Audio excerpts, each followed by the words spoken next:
started right now. So my name is Gil Revo. Like I said, I'm a trustee for the Brawley Elementary School District, elected in 2018. I'm a father, born and raised in Brawley, and just want to be involved and engaged. So, JB, you want to give a brief introduction as well?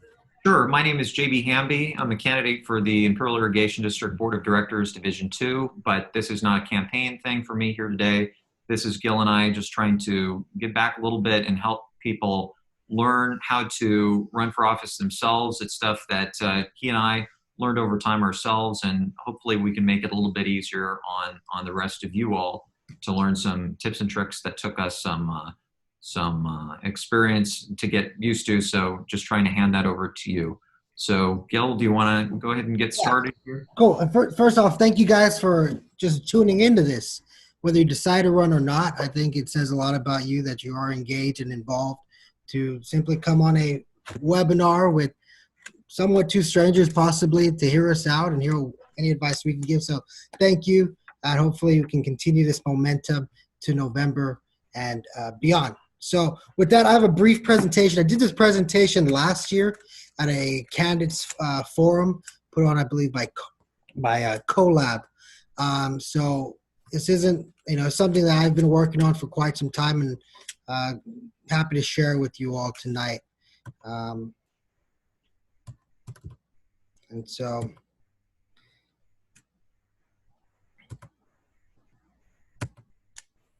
here we go. So here and now. So this was a presentation I've done, and it's here and now. Reclaiming our valley's next century. It's a vision for the Imperial Valley. And so overview, I'm just gonna go over some numbers, some of our headlines, how we got here, our elected officials and what role they play in that. The core, now what, 5 things we can do here and now, and opportunity. Here's a valley by the numbers.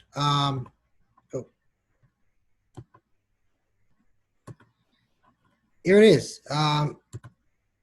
86% no college degree, 1 in 4 people in poverty. Sorry, I got 60, over half adults obese, overweight.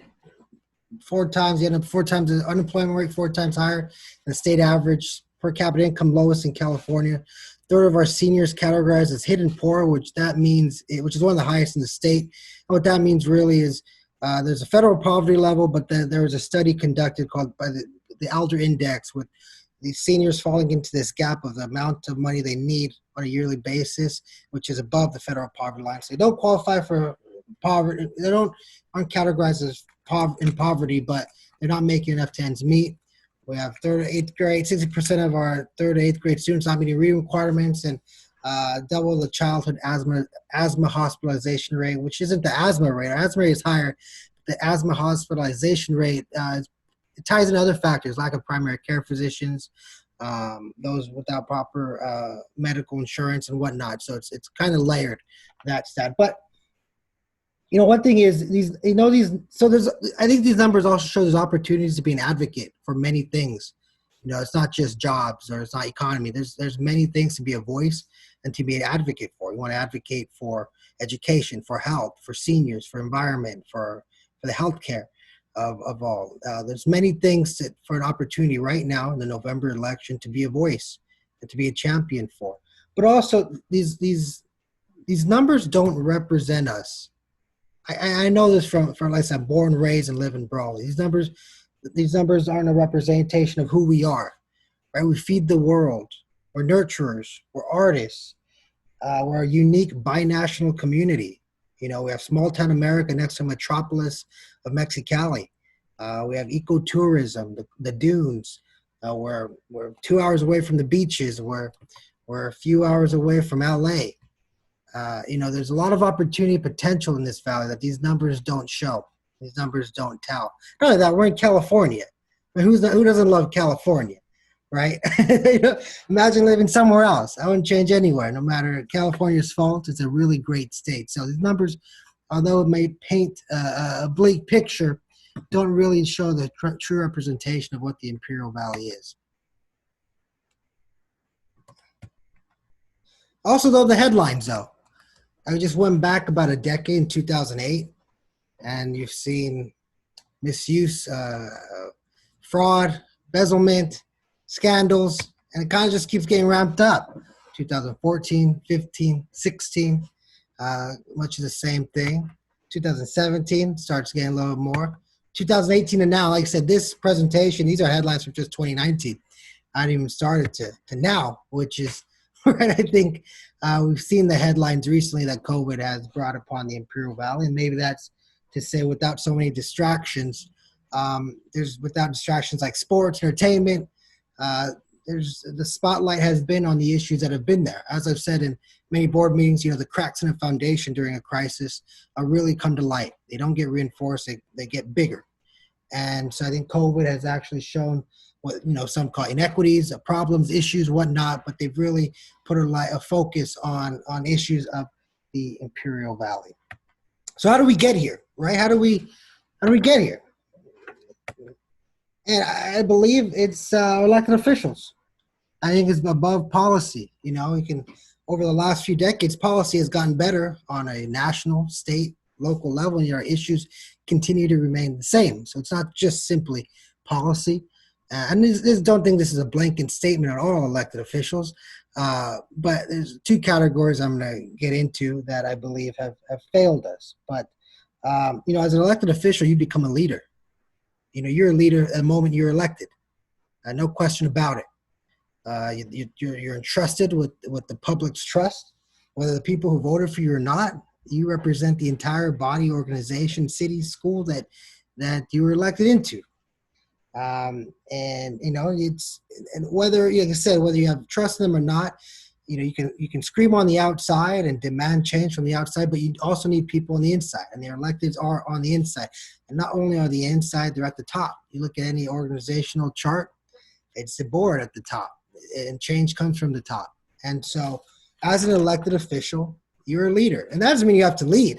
You can just show up for 1 or 2 meetings a month, and that's it, the bare minimum. But you are a leader nevertheless. And so, like I said, and we have good ones. We know that. But there's two types that I want to highlight, and that's irresponsible elected official. I said, when I did this presentation a year ago, I had all the names and pictures and allegations on there. So I've toned it down. I don't want this presentation to kind of hijack the presentation. But irresponsible, right? I think I don't have to name names or say anything. I think you all know. I think when you might think I know who he's talking about, but someone else might say I know who he's talking about, and it might be a completely different person. I think how bad things have gotten. And I said a lot of these allegations have been during office. I'm not going back 20 years trying to cancel anyone. Much of this irresponsible behavior by our electeds have been during their term, and I'll explain why I think that impacts and affects our local community. But not only that, out of all these irresponsible elected officials, we've only had one resignation, and that was just recently. Right? How many times have scandals have been in the past few years, and no people are demanding resignation, and yet we've only had one? Where's the accountability, and what kind of message does that say to a public that trusts them to lead and implement a vision and mission of their organization? And listen, before you guys think, who's this guy? Who's Gil think he is to say all these things? I know who I am. Right? I've been in trouble. I've been, I believe I'm a productive citizen as of right now, but I know what it's like to be the complete opposite, and that's a menace to society. And so I'm not trying to cast stones. I don't live in a glass house. I understand. I'm a flawed individual, still to this day, who makes many mistakes. And so I know who I am. I know what I'm about, and I know who I've become and what I'm capable of. And if I can go from this hot mess almost a decade ago to an elected official entrusted with the public, I believe anyone can. I don't think it's just for a few elite or those with money or those who are the loudest. I think anyone's capable of being an elected official and leading their community. And so this is me in 2011. So, hey, Gil, 2011 Gil, what do you think of the person you've become today? Hey, I'm a happy guy now. I'm proud of myself. It takes a lot of work, though. But anyways, I just wanted to share that. Also, not just irresponsible elected officials, but ineffective. As we've seen, much of these problems span decades. It's a salton sea. Unemployment. I went back and looked at unemployment in the Valley from 1999, the year I was born, to today, and our unemployment rate is averaged about 24%, which is the same as the Great Depression unemployment level. So my entire time I've lived in the Valley, unemployment rate has been equal, some averaged out to the Great Depression level. And so these are decades-long problems. New River, you can go back to 1970s newspapers and see them advocating for change, and that it's going to be an issue. And look where we're at today, continuing to fight. And in that middle picture right there, obviously everyone's on mute, but I'd ask if anyone know what that is, and that's the train tracks in Brawley. Brawley, there's a division, train tracks, which side you live on, the haves, and many people refer to the have and the have-nots. And how long is that going to be? That was when my grandfather's back as my grandparents, the train tracks. And it continues to this day. Well, I would also point out, Gil, that's another really good example of how decisions at one point in time, and in the case of Brawley, simple planning decisions, how the city was basically platted out and put together, has determined in many ways the experiences that people live today, whether they be in schools, whether that has to do with crime, whether it has to do with opportunity. Those decisions and the plans that were made many decades ago determine the ways, the circumstances people find themselves in today. So that's just one really good visual example of how those decisions carry not just a year or two later, but have decades long of effects. Yeah. Also, I want to give a shout. I know Esther Sanchez Banda turned in.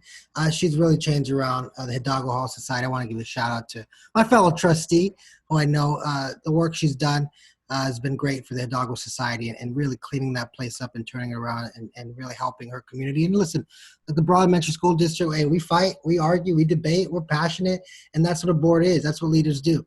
It's not always agreements. You pick something, you pick a passion, what and you fight for it. And so if you ever want to tune into a pretty interesting meeting, and like I said, a meeting where everyone respects each other and we go at it, and yet we know we want the best for our kids, tune in to Brawley, BESD. So when you get irresponsible officials and you add that into ineffective, with ineffective officials, you get, I think, frustrated and hopeless communities. People, why bother? Why bother voting? Right? You get a bigger turnout for a presidential election when a local election has a much bigger impact on our community. Elections have changed by 5 votes. When I ran the high school board, I think there was 3 people within 10 votes of each other, and one person can really guide and change the vision and mission of a school. And so, and like I said, this goes also back to more than just policy. There's a human aspect, I believe, in public office that you can't quantify, right? Leaders, elected officials and leaders, they inspire, motivate, touch people, lead them, guide them. It can't always just be in policy. There's intangibles to combat these frustrated and homeless communities that we have found ourselves in. And so at the core, you can take this many ways. You can take this decay, corruption, but what I want you to take from this is be you. Sometimes you're going to get a lot of advice if you run. Do this, wait your turn, you need this, you need just so much money. Be you. You know who you are. You know what you want to advocate for. You know who you want to champion for. You know what you're about. Be you.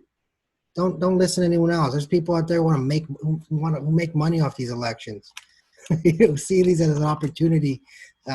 Don't. Be you. Do you know who you are, and you know what you're about? And so, and like I said, back when I ran for, I think I put $1,000 in. I put less than $2,000. I put $1,000. It'd be me and JB out there hammering signs in at 9, 10 o'clock at night, coming home with blistered hands. When I went walking, a lot of blisters. Yeah. When I went walking, I didn't have a team. It was just me and my mom and my daughter and Holly, and it's just us. Most of the time, it was just me by myself. I took time off work So I just walk in the morning. So, you know, I didn't have to wait, this, that. No, just do you. You know who you are. So now what? Also, here's 5 things you can do here and now. You could be bold. I said, just be you. Be you. You have an issue you feel strongly about, be that voice. Be heard. Bring it up. Even if you don't win, you know, you can help change a discussion. You can help to guide it. You can bring up an issue that many people didn't know, you can make it a more informed people. Change the norms. You know, there's no right or wrong way to run an election campaign or be heard by the people. Do a podcast. You can reach out, and you're gonna have to change the norms now, especially with COVID. Norms are gonna have to change real fast. They're out of our control. So you don't need a team. There is no playbook. People might try to sell you one, but there ain't one. Be committed. This isn't a joke. This is people's livelihoods at stake. People's futures really rest on 5 votes of a board. 20%. You're 20% of every decision that it can impact a child, a parent's, an adult's life. Hard work and sacrifice. You know, this quote that I often use, you know, you can't phony it. It just doesn't go. When you work and sacrifice more than anyone else around you, you put others on the spot, and they have to do at least a bit more than they've been doing, and that's what puts it together. Now Cesar Chavez. They asked him, what's a leader? What differentiates people from leaders? And he goes, almost invariably, the differences are along the lines of willingness to sacrifice and work long hours.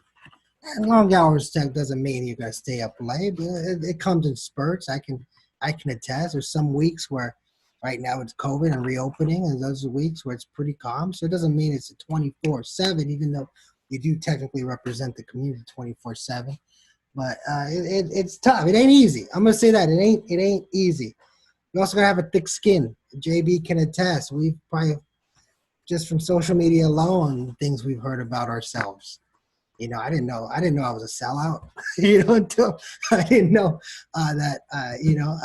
There's so many. You gotta have a thick skin as well. If you really want to change, you really want to be that voice, you're gonna get it back, and that's okay. You're not above criticism. I know I'm not above criticism. JB knows. And that goes back to listening to those that support you, listening to those that are detractors.